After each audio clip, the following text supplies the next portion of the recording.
నరేంద్ర మోడీ కోసం శ్రీశైలం అడవుల్లో గాలించట్లేదు.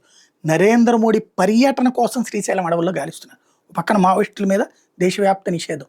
మల్లోజులు వేణుగోపాల్ లాంటి వాళ్ళు లొంగిపోవడం, అనేక మంది నాయకులు చచ్చిపోవడం, వాళ్ళని వెంటాడి వేటాడుతున్నటువంటి తీరు.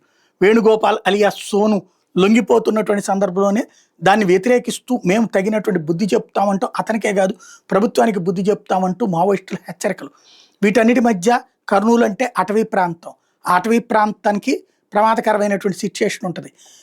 నరేంద్ర మోడీ ఇప్పుడు శ్రీశైలం మల్లన్నను దర్శించుకోవడానికి వస్తున్నారు.